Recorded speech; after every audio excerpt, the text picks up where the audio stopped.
안녕하세요. 파산관제인 홍인필 변호사입니다. 오늘은 이수 변호사님의 개인 파산관제 절차의 이론과 실무, 파산재단에 대해서 알아보겠습니다. 파산재단이라는 게 뭔지. 먼저 파산재단의 의의가 나옵니다. 파산 선고 결정이 있게 되면 파산재단에 속하는 재산의 관리 처분권은 파산관제인에게 전속하고, 파산관제인에 의해서 환가되어 최종적으로는 배당재단으로서 파산채권자에 대한 배당 지원이 된다. 개인 파산 사건의 경우 자유재산 이외의 재산에 대해서는 원칙적으로 전부 환가의 대상이 된다. 자, 그러면 이제 자유재산이 뭔가? 네 가지가 있다 그랬죠. 압류금지재산, 면제재산, 파산관제인이 파산재단으로부터 포기한 재산, 채무자가 파산 선고 이후에 새로이 취득한 신득재산. 그렇죠? 압류금지, 면제, 포기, 신. 그렇죠? 금면, 포신 4개입니다. 파산재단은 3가지로 관념적으로 3가지로 구별 정리된다고 합니다. 법정재단, 법에서 정한 거죠. 두 번째, 현유재단.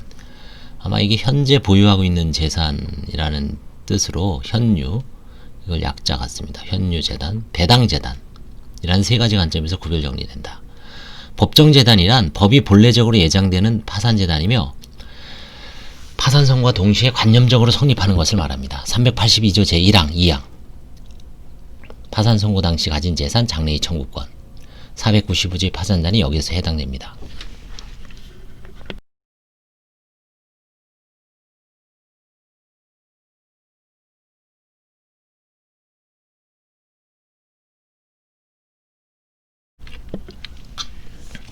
현유재단이란 현재 파산관제인이 관리 아래에 있는 재산으로 구성된 파산재단을 말합니다. 407조의 파산재단이 여기에 해당됩니다. 지금 현재 관리하고 있는 것. 그러므로 파산관제인은 이게 대부분 일치하지 않죠. 그 이유는 파산관제인은 그 불일치를 제대로 정리하겠는데, 예를 들어서 사행위가 있을 경우에 파산 선고 전에 채무자의 사행위에 의하여 파산재단에 속해야 할 재산이 제3자에게 양도된 경우에는 그 현유 재산이 법정 재산보다 적은 상태이기 때문에 관제인이 이제 다음 편에 나오지만 부인권 행사에 회수해야 되죠.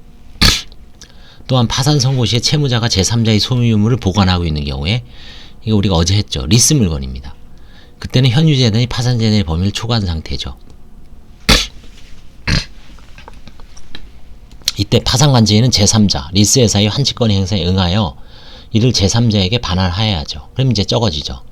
배당재단이란 파산채권자에 대한 배당제한으로 구성된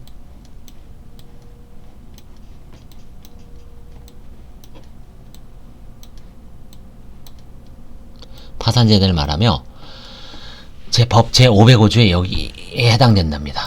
각주일을 볼까요? 각주일이 뭐죠?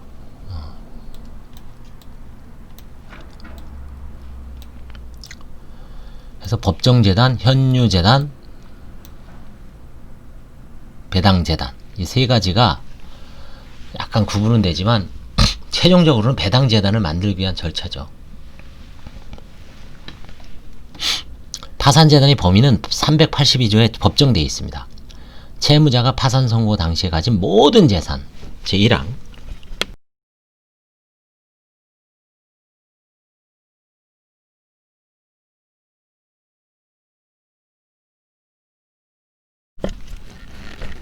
그 다음에 채무자가 파산 선고 전에 생긴 원인으로 장래 행사할 청구권 제2항은 파산재단에 속한다. 다만 압류할 수 없는 재산은 파산재단에 속하지 아니합니다. 383조 제1항. 따라서 파산재단이란 채무자가 파산 선고 시에 가지는 압류 가능한 일체의 재산, 파산관제는 이 파산재단에 속하는 재산을 환가하게 됩니다. 달리 말하면 채무자가 파산 선고 시에 가진 재산이라도 압류가 금지된 재산은 파산재단을 구성하지 않습니다. 자, 그럼 채무자가 파산 선고 당시 가진 모든 재산이라고 그랬는데 고정되어 있죠. 고정주의. 개인의 생은 팽창주의입니다. 개인의 생에선 채무자가 장래에 벌어들이는 모든 소득 혹은 장래에 벌어들이는 취득한 재산, 팽창주의라 그러죠. 늘어나죠. 늘어나는 모든 재산에 대해서 이제 채무 변제에 투입하게 돼 있죠. 근데 개인 파산에서는 고정주의를 채택했다고 합니다. 파산 선고 시에 가진 모든 재산, 그 다음에 장래 청구권, 이 두 가지만 갖고 파산 재단을 픽스하는 거죠. 픽스, 고정시키는 겁니다. 더 이상 늘어날 여지가 없습니다. 고정주의를 채택한 이유는 파산 절차의 신속한 진행 종결이 이바지하고, 그렇죠. 만약에 신득재산이나 신득재산을 포함하면 그 이후에 벌어들이는 것도 다 변제를 해야 되니까 절차가 길어지고 불합리한 점이 생기죠. 그 다음에 채무자가 뭐 새로 출발하기가 할 수가 없죠. 또 그 새로운 취득한 재산에 대해서 사업이나 이런 걸 해야 되는데 못하게 되고, 그래서 신득재산이 파산전에 속하지 않게 되어 파산 선고의 원인에 기한 새로운 채권자에 대한 충당 제금이 됨으로써 새로운 채권자를 보호할 수 있으며, 파산 선고 시에 파산 채권자가 새로운 계약에 기해서 대가를 취득을 하고 채무를 졌다. 그럼 파산 채권도 아니고요. 파산 재단에도 예외가 됩니다.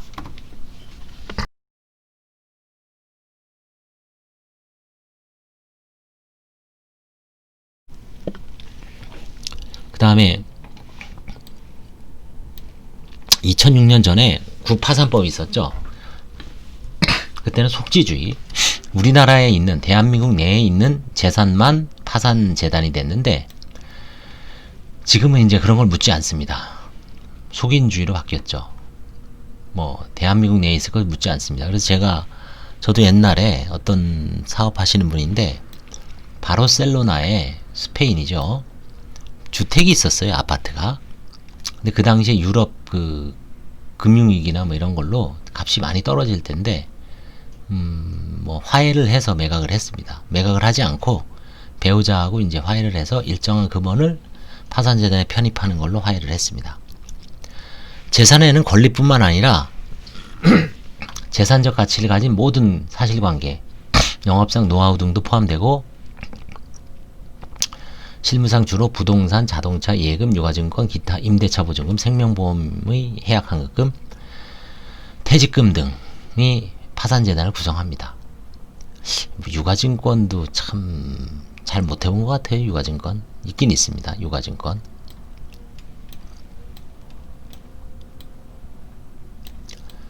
그 다음에 이제 장래의 청구권 제2항이 있죠. 380 제2항. 채무자가 파산 선고 전에 생긴 원인으로 장래에 행사할 청구권은 파산재단에 속한다.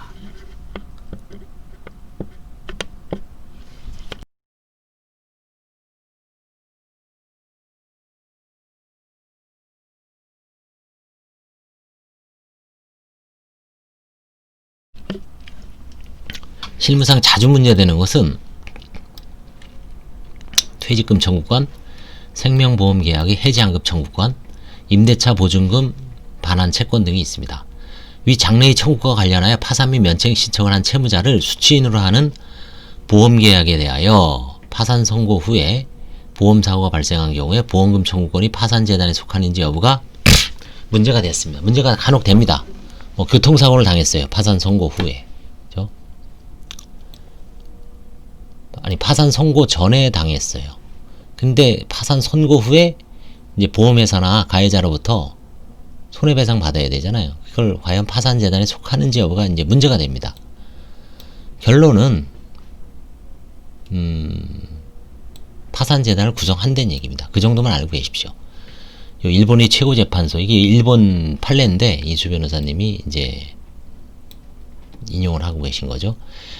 쭉 한번 뭐 결론은 사망보험금 수취인이 파산재단에 속한다고 해석하는 것이 상당하다고 판시하였다.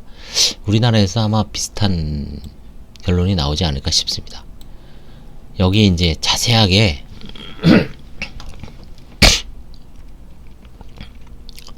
여기 자세하게 나옵니다. 대리인 변호사 Y2의 조언을 바탕으로 이 변호사도 참 큰일 날 일을 하는 거죠.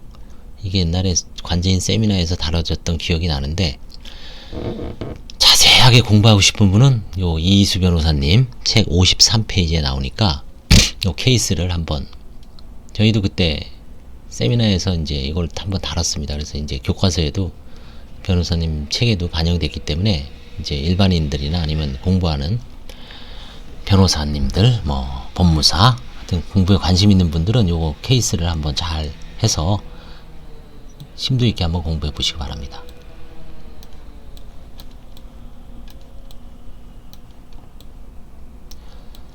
자, 그 다음에 이제 압류가 불가능한 재산은 안 된다 그랬죠.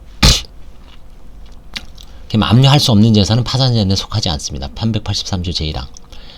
실무상 종종 문제되는 경우를 살펴보면 다음과 같다. 우선 근로자 퇴직급여보장법이 퇴직연금은 제7조 1항에 의하여 퇴직연금제도의 급여를 받을 권리를 양도하거나 담보로 제공할 수 없다. 근로자의 퇴직연금이 압류금지 대상이 된다는 점에 대해서 의문의 여지가 없습니다. 법에 박혀 있어요. 그런데 회사의 대표이사가 근로자는 아니잖아요. 원칙상. 퇴직연금 사업자에 대해 가지는 퇴직금 급여 채권이 압류가 금지되는지에 대하여 하급시 판결이 나뉘었었습니다. 각주에 보시면 1심에서는 해당된다. 2심에서는 아니다. 근데 이에 대해서 이제 대법원이 정리해 줬습니다. 2018년 5월 30일 선고 2015-51968 판결은 주식회사의 대표이사의 보수 청구권은 그 보수가 합리적인 수준을 벗어나서 현저히 균형을 잃을 정도로 과다하거나 이를 행사하는 사람이 법적으로 주식회사 이사 등의 지위에 있으나 이사 등으로서의 실질적인 직무를 수행하지 않는 이른바 명목상 이사 등에 해당한다는 특별한 사정이 없는 이상 민집 246조 제1항 제4호 또는 5호가 정하는 압류금지 채권에 해당하고 근로기준법상의 근로자에 해당하지 않는 이사 등의 퇴직연금 채권에 대해서는 퇴직연금제도의 급여를 받을 권리 양도금지를 규정한 근로자 퇴직급여보장법 제7조 1항은 적용되지 않으나 이와 같은 퇴직연금이 이사 등이 재직 중의 직무수행에 대한 대가로서 지급되는 급여라고 볼 수 있는 경우에는 그 이사 등이 퇴직연금 사업주에 대한 퇴직연금 채권은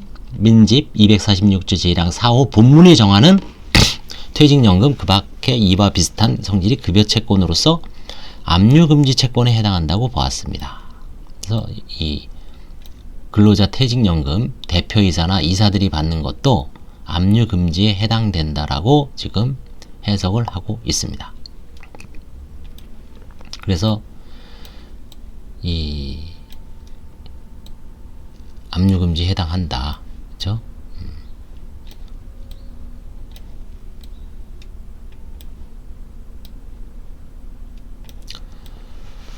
그래서 이제 이 파산재단과 구별되는 게 이제 자유재산이 됩니다. 자유재산은 다음 시간에 한번 자세하게 공부하고 있습니다. 자유재산은 4가지가 있다 그랬죠.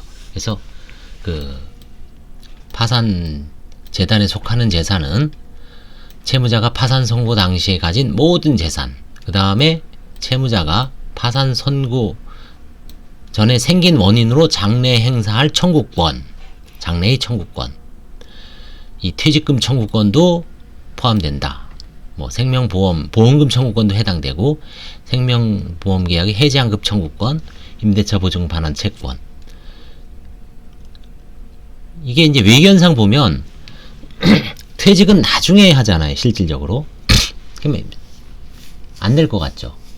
그 다음에 보험도 해지가 돼야지 되는데 해지환급 청구권이 왜 되느냐. 임대차 보증금 반환 채권도 지금 현재 내가 살고 있고 나중에 보증금 반환 청구권이 나중에 생기는데 그런 의문이 있지만 이제 이거는 장래의 청구권은 법에 명문화가 되어 있습니다. 감사합니다.